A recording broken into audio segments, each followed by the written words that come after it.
Don't try to sneak into your room like that. I know what you've got behind your back. Records. More new records. Jay, thanks for joining me again, and it's always a pleasure to hear from you and what's going on at Sundazed. And you've got an exciting release coming out in the next week, well, at least the next week from where we are. It's Howard Youngblood Bomar, and it's a compilation called I Who Have Nothing. And I must say, I love to research before my interviews. I love to try to get as many details as I can and have some very specific questions. And I was looking up Howard and just was having a lot of trouble really trying to find a lot of information about the guy. And I think your information sort of says, this is a guy that had everything and sort of was forgotten in many ways. And he's, sometimes you talk about someone being forgotten, but this guy was really forgotten. Why don't you tell the audience, and of course me, a little bit about, what you know about him and how he kind of came to you?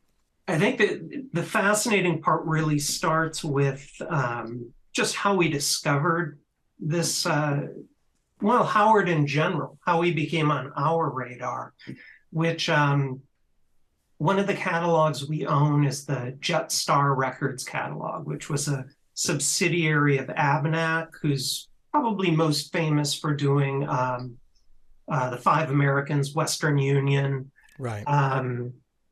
And the Jetstar label was largely home to Bobby Patterson, sort of in the James Brown sort of vein, great artist. And we were putting together some Jetstar compilations for a Record Store Day past, where we had done Jetstar Records, the soul sides and the rock sides. And there were largely a lot of unissued gems that we just, had in the archive, either alternates or in some cases, just things that never came out that were part of that archive. Right. And in there, we found a reel labeled as Abner Haynes.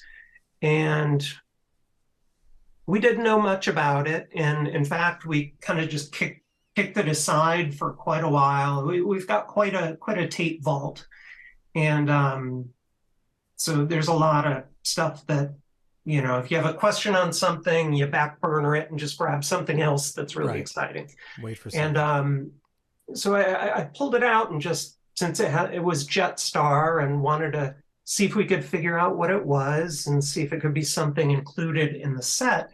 And on the tape box, we were just looking for whatever clues there were. And we saw some references to Colorado, and that Howard Bomar was on there.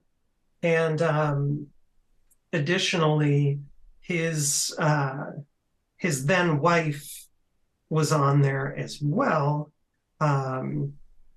And there is, her name is escaping me and I'm trying to find it on here. There it is, Sharon Bomar, with the wonderful photo of her. That's from the CD version of that's right. We don't have it on the LP.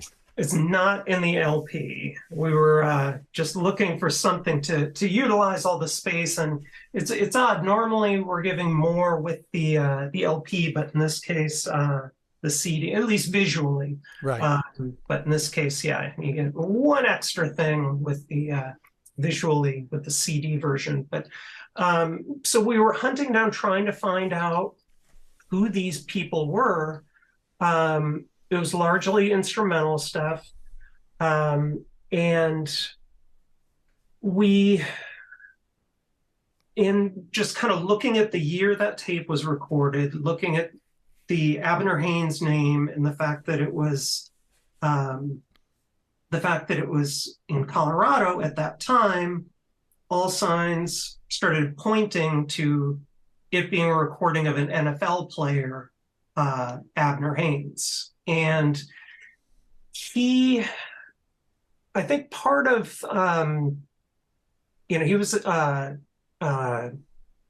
sax player, and I think partly he was probably lured into the studio, admittedly not because he was the best player, I should say musician, um, probably in part due to his fame as a football player, but then also just sort of the heritage as he was a cousin of Sly Stone, Oh, Sly and the okay. Family Stone. Okay. Um, but so in researching this, and it's funny how many of our projects just kind of unroll with these crazy stories. So we decide like, okay, well, wow, we've eventually confirmed that this is, this NFL, or in that case, AFL, it was pre-NFL. But he was a member of the Broncos, and at one point when he was a member of the Kansas City Chiefs, um, he was, I believe this was one of the only, or I think the only professional football game to be postponed or really canceled due to protest, like way before kneeling, and basically when they were checking into their hotels in New Orleans, some of the staff at the hotel referred to Abner with some slurs, Mm-hmm. and he and his teammates just didn't have it. And apparently, it was kind of a recurring thing when they were in New Orleans at the time. So they, as a team, which is a little, it's one of those rare things where it sounds like a large group of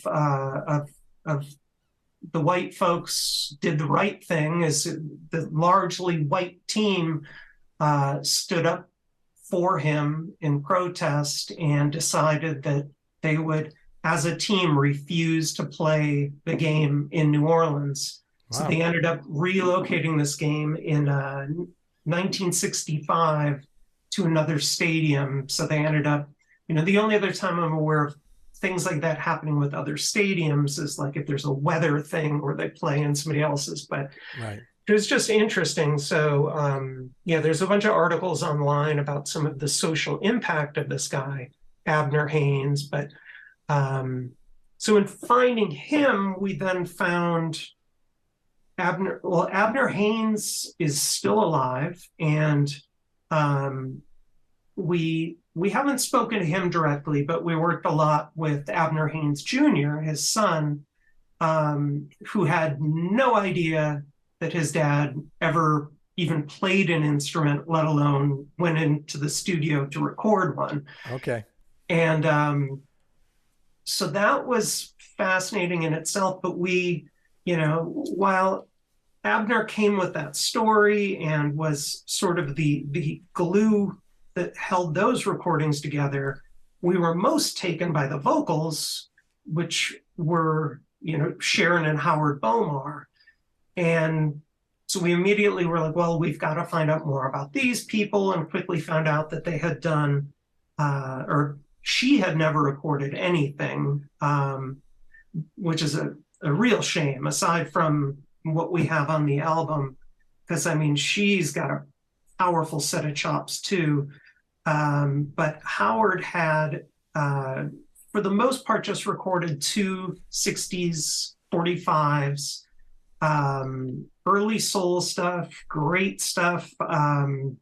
Definitely shows up in the northern soul circuits, but just great stuff. And we went to track them down, and Howard had since passed, but we were able to connect with his daughter, Janine Bomar, who was wonderful to deal with, and had the great photo that became on the cover. So he passed away in 2001, and the rest is history. So how did you sort of get all of these? I would imagine that it was difficult to sort of track down the masters to all of these things, or what were you using? How did you sort of compile this compilation? Yeah, it was a pretty interesting thing all in. It's a very odd mishmash in a sense. I take great pride in the cohesion it has, but there are 3 different sources on this album. And some of it goes back to, I guess, kind of where I was going with Janine, is she ended up having a lot of later recordings that we hadn't heard, which makes up the 3rd section of recordings, which includes him doing Purple Rain and a bunch of other newer recordings. And it's a sonic departure a bit, but they're both equally cool. It's kind of just a mixture of classic R&B and what to me would be modern R&B, but I guess if it's, it was recorded in the 90s, that's classic to a lot of people too. Right. But so the stuff from the 90s was all recorded digitally. So that was all DATs. The stuff from Abner Haynes was from our tape archive. And sadly, for the first 2 45s, we had to source from 45s. And we basically made soup from what we could find, seeking out multiple copies and just restoring it to the best that we could. Because as it is, it's kind of next to impossible to get your hands on those. Like when we, for example, Janine, Howard's daughter, hadn't heard one of the 45s. Wow. It's, that rare. So after, quite a while of searching, it just, all signs pointed sadly to those tapes no longer being available. Right. And it became, if we can make it sound as, if we can make all 3 sound cohesive together, let's do it. Well, and then you sort of blur the line between reissuing and really archiving. You're doing more than it's more than about sound preservation at that moment too. You're talking about music that if you're not doing what you did, people are not going to hear this stuff. I mean, as you're saying, his immediate family couldn't even get their hands on this stuff. How did you track down these 45s? Were they, I would imagine they were probably fairly expensive, and you probably had a few copies of each to work with. What was your kind of process doing that? Was it a Discogs thing or? I did a lot of hunting Discogs. I did eventually connect with some copies there, just on loan, just with the reputation of the label. It's the Discogs community's been really great in terms of, just loaning us stuff, and we say thank you with a nice, package of records for them. And that's good. But the person who first got us the stuff was a gentleman who goes by the name Sir Shambling online, who does Northern Soul kind of reviews and just covers a lot of deep stuff, and largely tries to cover just the kind of stuff that you wouldn't otherwise have heard. So I'd reached out to him as a source just to see if he had the copy, and he was nice enough to give us our first transfers we received of those, which was nice because he's got a really nice setup there too. Because that's always heartbreaking when you do find someone who won't lend them and you're not sure what sort of setup they're using to transfer it. So that it can get difficult in that regard for sure. But yeah, it's definitely a like you said, kind of an archival thing, kind of making people aware of him. It's also making people who can't afford or find the 45s, making them available for those people. But on a certain level, once you start dealing with the families on these things too, it really, it's like, I think that the closest I ever feel to, I guess, working for a nonprofit or something like that, where it's just dealing direct with the families and seeing just how excited they are and how honored they are to have their father's legacy preserved and things of that nature are pretty special. And again, just getting them stuff they hadn't heard before. And one of our favorite designers, John Hunt, did that cover, and that was a black and white photo that he colorized and did all the background and all Okay. the. I think he hit it out of the park. So Yeah, it looks like it was. It looks like it's just something that came out straight out of 1972 or whatever. yeah, and I mean 1970. we were certainly given some help by that wonderful outfit that Howard was wearing. It's a We great shirt. can't vouch for the exact colors of it all, but he was wearing that velvety jacket and that thick tie, and that was the pattern on his shirt for sure. I think you were on the right track with the colors, even if it's not perfect.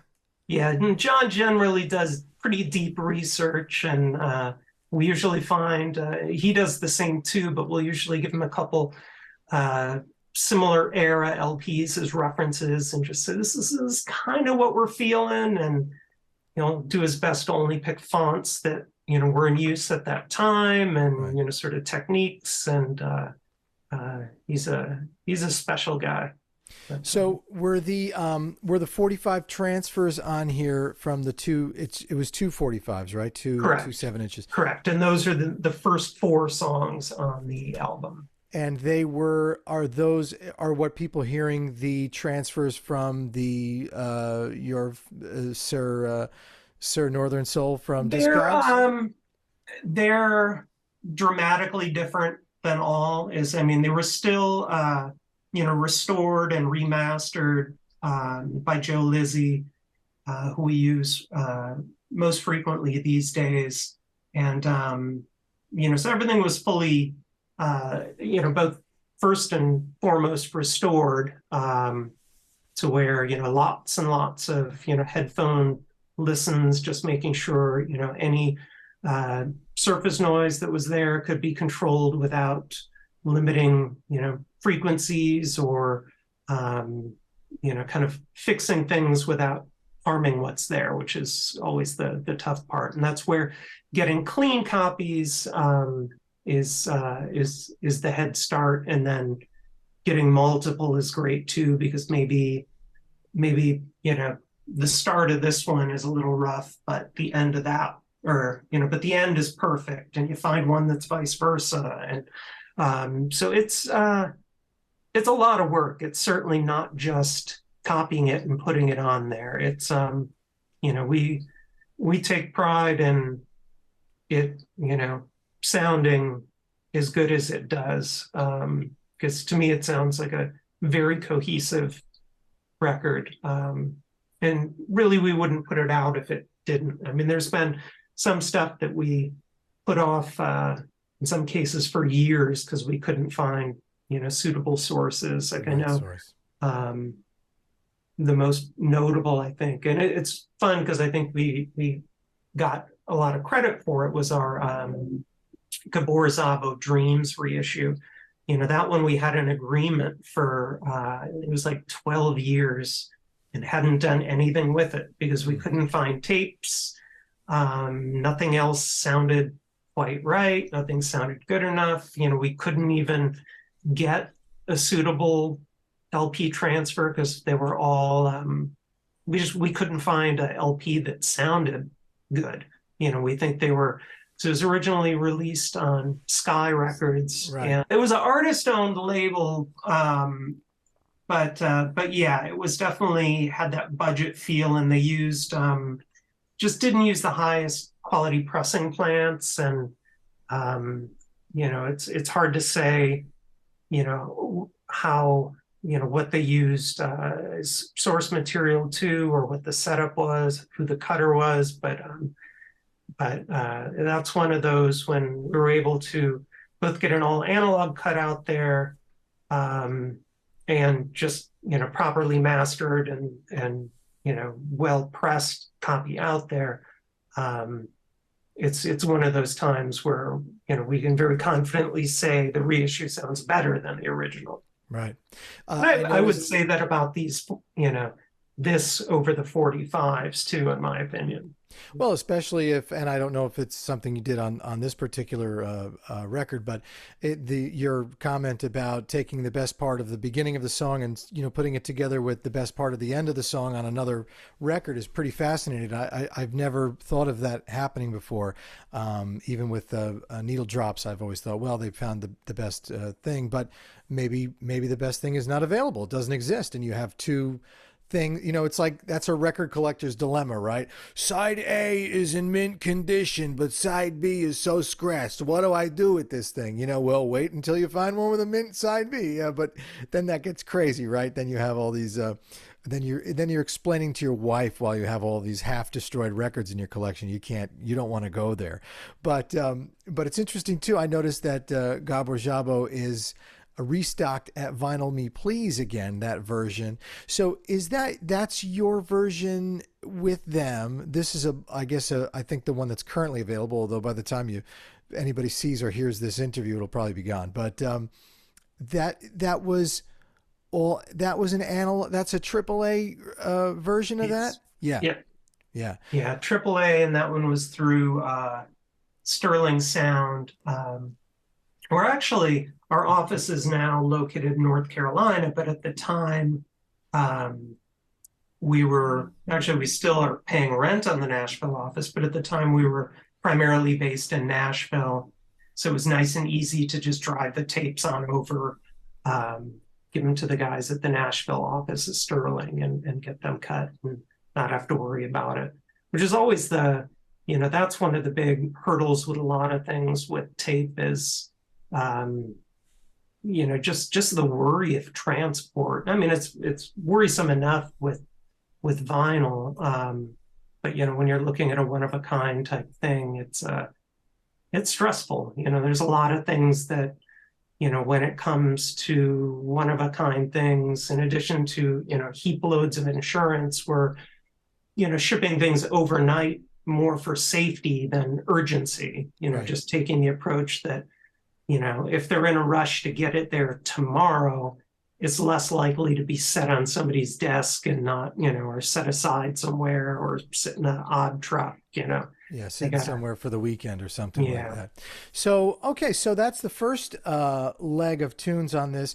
So maybe you could just fill us in a little bit about you have some of those 90s DAT recordings you mentioned, but how about the ones in the middle? Those are the ones on the tapes.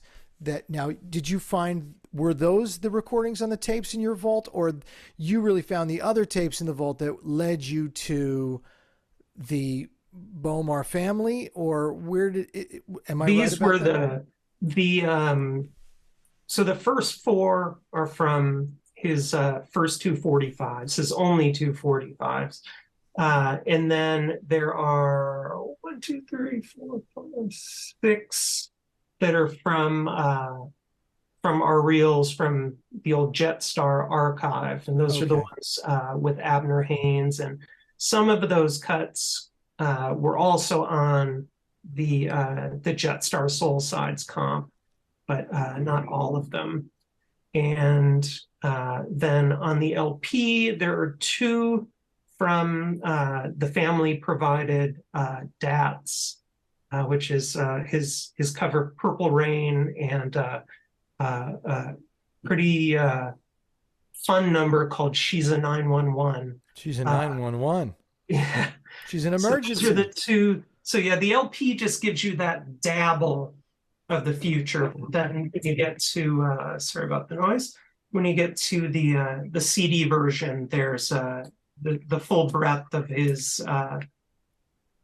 later 90s recordings. So that's 5 bonus tracks on the CD. And that's always a tough thing to do. In a lot of cases, in most cases, it's just comes down to time and what will fit there. And it's like, is it worth adding a second LP for, 5 songs? Would it be just doing a third side? Would it be, there's a lot of judgment calls that go into those things, and some of it comes down to how much fits too, because at the point with that LP, where all but two of the songs are from the 60s, it was like, well, let's try and keep the LP as much as we can to that 60s vibe, Right. But make sure we're still giving our favorites and all the stuff that needs to be there. Right. Well, I don't want to spoil the peaks and valleys of the liner notes here. You've got nice liner notes by Jim Allen written here. Were these tough for him to write, given the fact that there isn't really a whole lot of information about Mr. Bomar? Was this a particular challenge for Jim Allen? I don't think it was. Jim is a wizard, literally. He's much like I was singing the praises of John Hunt. Jim Allen just amazes me with we're using him on most things lately, and it's just because we're continually just blown away by his work. But once we had cracked the code and finally gotten through to Howard's daughter, there was really more of a breadth of information there. Right. None of which had really made it to the internet yet. But yeah, there was a lot more background that could be sought in different people we could be connecting to, and partly from the leads we had found in that, and then Jim's really good about doing deeper research and maybe chasing down somebody we hadn't thought about. But no, he does a shockingly deep, detailed look into Howard. This project is particularly interesting. As you mentioned, a lot of the biographical information hadn't made it to the internet, but it's really stunning in the year 2023 to find something like this that's really not out there, not streaming. It's difficult to track down. And I think it gives record collectors a real excitement, because it's something that really drives record collectors or people that just love music lovers. Some of the fun has been spoiled by the ability to find things so easily. But here you've got a package of something that's really going to be very informative to people. It's something that's a little lost slice of history. Have you thought about that much? And kudos to you. I remember last time we spoke, you made a comment about, just chatting with someone in the line at the grocery store and saying, it looks like it's going to rain today. Yeah, that's right. Hey, do you have any master tapes at home? And so kudos to you, for probing. And it sounds like you're always thinking about finding stuff like this, because the well of, as reissues are so, there are so many of them nowadays, and it's probably tough to find things to reissue. But you seem to be, using the skills that you have to find some really great stuff. Well, thank you. Yeah, we are definitely digging, and there's, you were asking if, how much we think about the availability, and it's, we do, but in a different way. It's more the question we end up asking ourselves when it comes to something like this, where we don't feel there's necessarily a groundswell of people looking for music by Howard Bomar, but we think they should check out Howard Bomar. Right. When we're in those situations, less so with something like this, but more so with some of our quirkier releases, or just some of the weird things that we love, we have to sometimes sit back and just say, does this need to be on vinyl? Is this something someone just wants to check out digitally because they want to hear it once and see what it was about? Or does this, basically with the glut of pressings these days, not even really just talking about a time in manufacturing, but just trying to be nice to the stores these days. It's fascinating how many new releases are hitting the the bins these days. And, there was a time when anything we would put out would get brought in by pretty much every store, but I don't think stores can afford to do that now. And there's so much coming that it's a lot of picking and choosing. So we're at least doing everything we can to make sure we're just putting out stuff that we fully believe in. And if there's any second guess, maybe we'll take it on a test drive through a digital only if it's something owned. Or there's a funny record, if I can go on a brief tangent. Sure.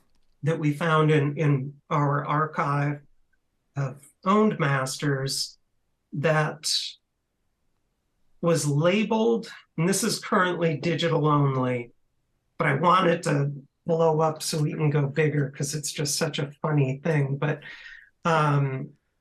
it's from K-Bank Studios in the 60s, which was where like Trashman's Surfing Bird was recorded, and a lot of garage stuff. And it was one just of my favorite songs. Yeah, and just a unique place and time. There's a lot of great garage stuff done there, and then they were also doing a lot of polka and things. It was just a weird mishmash of things going on there. Well, we have a master that was labeled the Taiwan Brass. Okay. And then there's scribbling after the N, and we're like, was there an A and they misspelled Tijuana Brass? Uh-huh. Was this a cash grab? And this is what I think it was, but was it a cash grab attempt at, trying to do a sort of sound like budget album to trick or appeal to fans of the Tijuana Brass? Because to say the least, I mean, Herb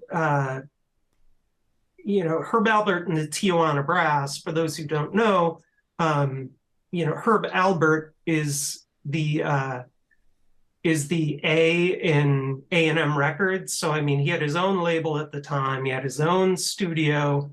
He certainly wasn't recording an album at K-Bank Studios in Minneapolis in the 60s. Right. So there was this big, like, well, what do we do? Like, like the paperwork we have gives us just enough to know that we can put it out, but not enough to know what their intent was. So we kind of just ran with it as, we did it, the Tijuana Brass, or Taiwan Brass, Vacances en Tijuana. So it's the Taiwan Brass's vacation in Tijuana. Okay. So fully embracing that budget album cash grab. So if somebody goes in searching for, Tijuana Brass between the song title and the album title, it could potentially show up. But right. It's this just quirky fun, definitely has that sound of the Tijuana Brass. And we did a cover that's loosely a nod to, Whipped Cream and Other Delights, right. More so in just font and colors and things. We didn't do yet another parody of that photo, because they're all great enough as they are. It's been done. But it's just a fun one. And that's one of those where we had to reluctantly kind of bite our lip, because it's like, I would love to have that album on LP, and I'm sure we'll do it eventually. But right now, it's like, well, I don't know that the demand is there. Let's see if we can create some demand. Let's see if we can get some people, who enjoy it digitally, and maybe we can build a story from there. We want more Taiwan Brass. Exactly. Some kind of a movement that people need to beat down your doors and ask for more. Yeah, there's some. I mean, a similar one without the mystery. We from our Edison International catalog, a label that we own the catalog of.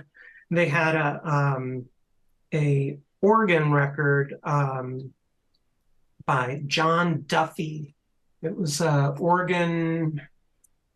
Oh, it's like Love Moods for Oregon or something like that. And it's a really cool album, but it's got a pretty cheesy cover, and it just didn't feel like something that naturally had demand. It's something that we hadn't heard of prior to, just having the tapes and, checking the reference LP. And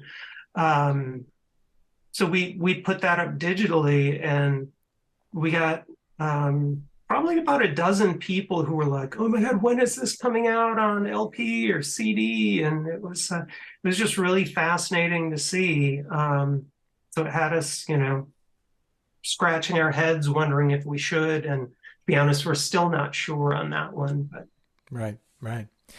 Jay, where did you have this pressed? Where was this? This was that was pressed. I mentioned that we're now located in North Carolina, right, and we're very we're kind of vinyl hippies in a sense. We like to keep as small of a carbon footprint as we can, despite the fact we're pressing vinyl. right. So it was pressed here in Carolina as well at Citizen Vinyl in Asheville, North Carolina. And they're fairly new to the game. I will always be honest with you. And this is not just a sales pitch, but I was amazed to the point of suspicion when we started bringing jobs there that we went, well, preface this by saying we have a reputation as being difficult to work with when it comes to test pressings, because we're just sticklers for it. We got kicked out of a won't be mentioned pressing plant because they just got sick of us being too picky about the test pressings. With Citizen Vinyl, we went, I think it was like 30 or something tests in a row without a rejection. And it was just like, we were like starting to scratch our heads and like, what are they doing? What sort of voodoo is this? It was just hard to accept. And I don't know, we were almost happy when we finally rejected one, It finally got like, okay.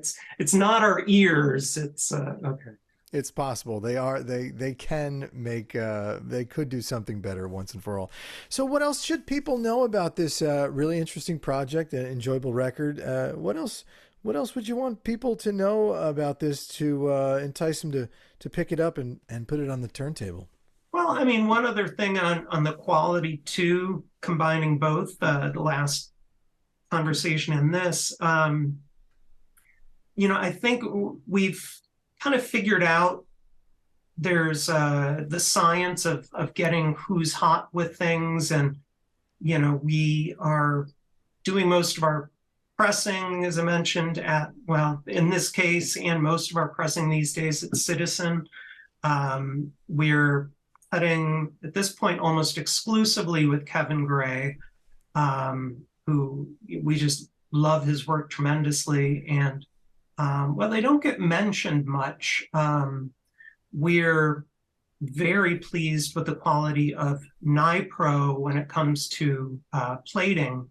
And it's maybe just that right combination of things that went into test pressings that have just had us wowed by things. But yeah, Howard, it's just a great album that gives you both the sampling of some classic 60s R&B, little sprinkling of modern R&B, like we said, the great cover of Purple Rain, and it's just something to hear. I think go ahead and give it a preview online, and I think you'll want to own it and have it for your collection. Yeah, the trailer that you guys released, was really informative, and I think people will be surprised at the, command and authority that he has in his performance. It's a really tight group of songs, and again, thanks to you for bringing something to light that may have been forgotten if it weren't for you and Sundazed and the probing questions that you ask in the checkout line at the grocery store. No problem. Let me know when you want to talk Sun Ra box set or something, and we'll delve into that. Absolutely. When are you anticipating that to be ready? Well, it's almost through production. I have the samples of the print and everything here with the box, but it's a very exciting thing for us. It's probably the most deluxe thing we've done. But as I'm saying that, I'm remembering our MGM Velvet Underground box set or our Klein Tapes box set. So I'm dialing that back already. It's one of the largest things we've done. Top 10.